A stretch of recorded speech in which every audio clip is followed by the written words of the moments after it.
Hello bakers! I am Ross Paris and welcome to my Beyond Basic Baking Tutorial.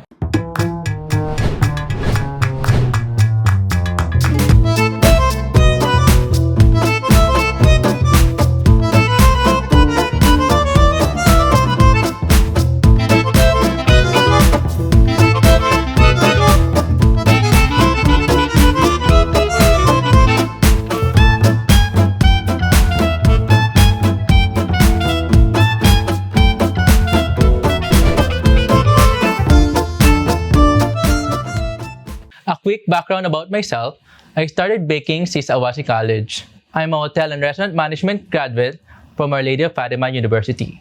Baking was a big part during my college days, since I competed from various national baking competitions where I represented my university during those times. Even though I don't get any awards from those competitions, it helped me a lot to become better and achieve everything I have today.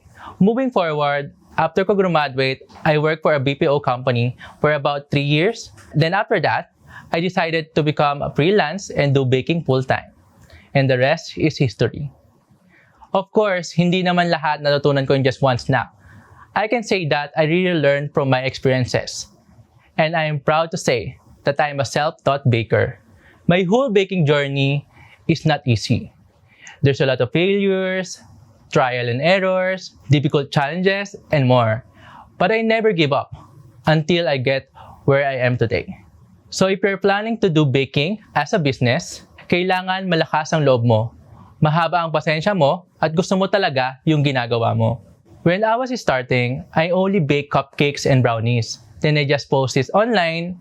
Eventually, I take orders from my friends, sa mga FB, IG, and from other people. Afterwards, may paunti-unti na small cake orders hanggang sa lumalaki na yung mga orders ko. If you guys will look at my work recently, I am now more focused on designing cakes and making big cakes for different kind of occasions, instead of baking and making different kinds of pastries. But before this happens, everything started from somewhere, right?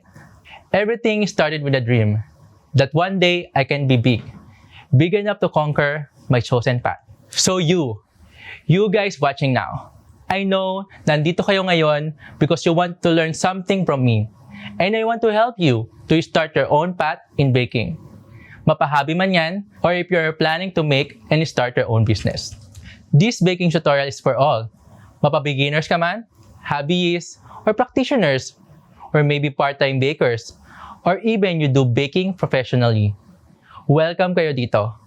Alam ko sa sarili ko na I'm not really an expert in terms of baking because until now, I'm still learning. But I know you are here because you believe in me, that you know you can learn something from me.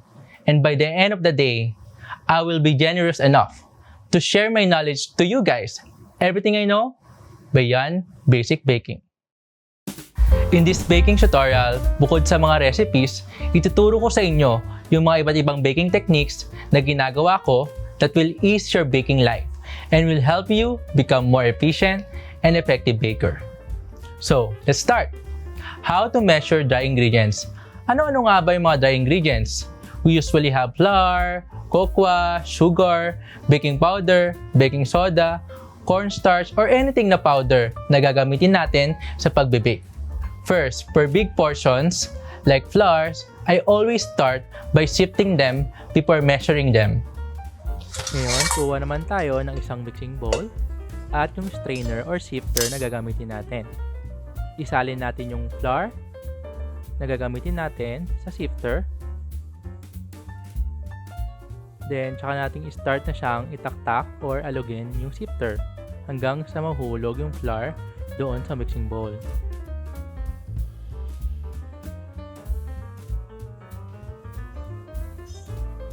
Next naman nating susukatin is ang cocoa powder.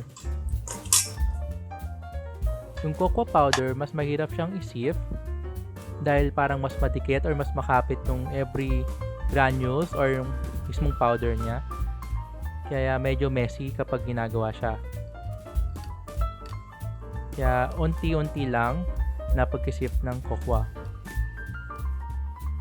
After the sifting process, Second naman is how to measure. For example, kung kailangan natin ng 1 cup, ituturo ko sa inyo kung paano talaga sinusukat yung mga dry ingredients. Sa pagsusukat, ilalagay lang natin yung flour dun sa measuring cup hanggang sa ma-fill in at mapuno at saka natin ihip. Again, sa kokwa rin is the same thing. Sasalina lang natin hanggang sa ma-fill yung measuring cup. Hindi natin itataktak, kumbaga ihip lang natin once na nag-overflow na siya. Isa pa, lagyan natin ulit. Tandaan, huwag nating isisiksik yung any flour or powder na susukatin natin. Tsaka lang natin ihip pag nag-overflow na siya.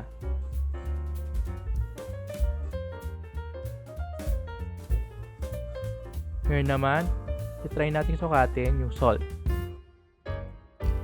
Usually naman yung pag-salt na ginagamit, kung 1 recipe siya, lagi siyang 1:1. So, 1 teaspoon lagi ang kailangan natin kapag sa salt. So, same din naman siya. Is either pwede mo dalirik para flat siya, or pwede rin tayong gumamit ng spatula para ma-flatten siya.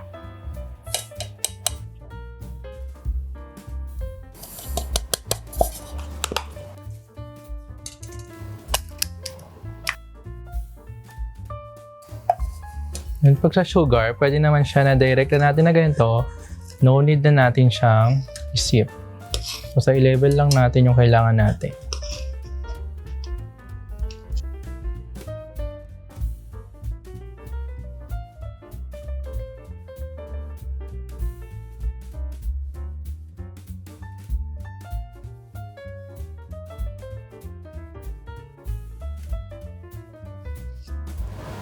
Sobrang importante na laging level siya dito.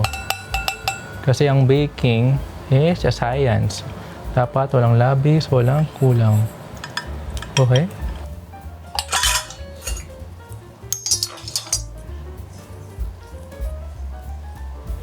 Yan, natapos ko na ituro sa inyo ang proper sifting and measuring ng dry ingredients. Ngayon, ituturo ko naman sa inyo ang dusting. Ano nga ba yung dusting? Ito siya, ipapakita ko na sa inyo. Ito yung baking pan na gagamitin natin later kapag mag-bake na tayo ng brownies. So ngayon, idadust na natin to.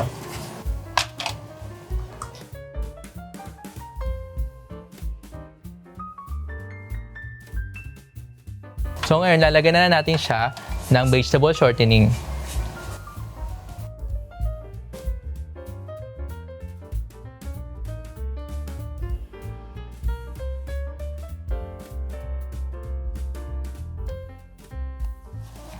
Make sure lang na makakover natin yung buong pan.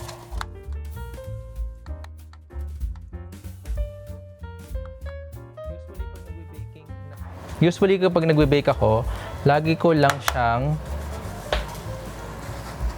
nilalagyan hanggang kalahati. Kasi usually hanggang dito lang naman sa kalahati yung kailangan nating lagyan na pinaka-mixture nung brownies or any cakes na ginagawa natin.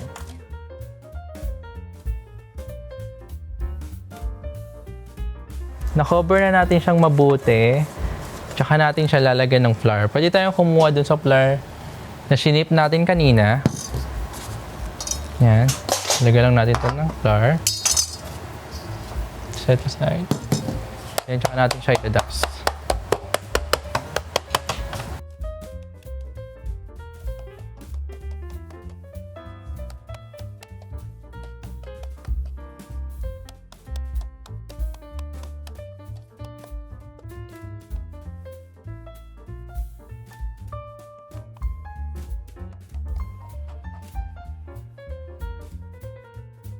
Ngayon, idadust din natin yung gagamitin natin for the cake later.